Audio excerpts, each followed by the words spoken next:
আমি কাজে ফাঁকি দেয় বলে আমাকে অনেক কাল বন্ধু করেছি বাবা।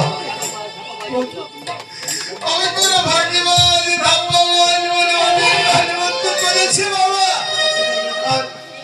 আর আমার হাতের কাছ থেকে ওরা নিয়ে গেছে বাবা। বাবা এই দেখো ওরা আমাকে কেমন ভাবে মেরেছে বাবা।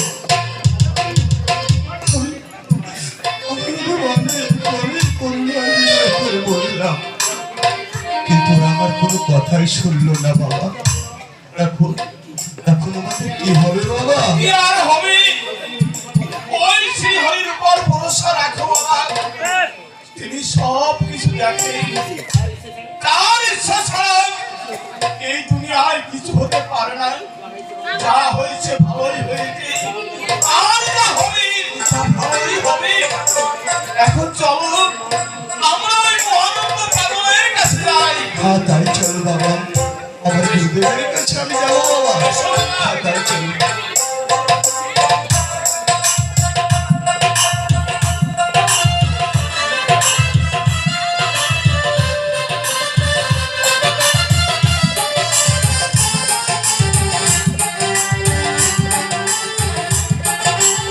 কৃষ্ণ কৃষ্ণ কৃষ্ণ হরে হরে হরে রাম রাম রাম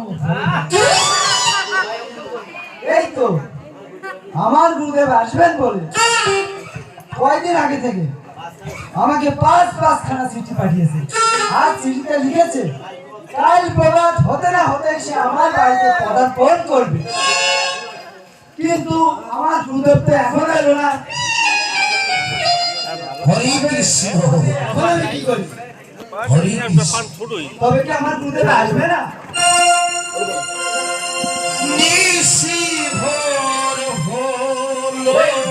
বলতে না বলতে আমার গুরুদেব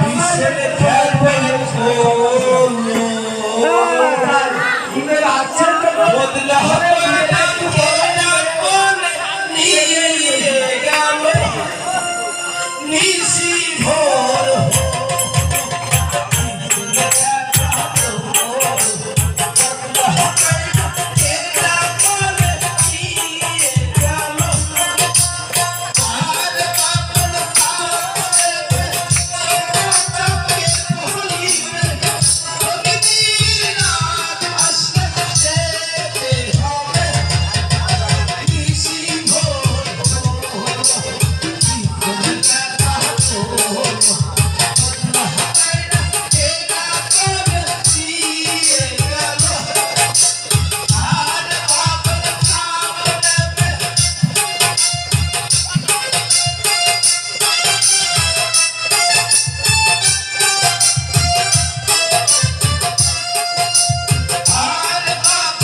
নাম তো করা যাবে না।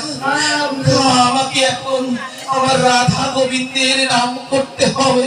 হ্যাঁ গুরুদেব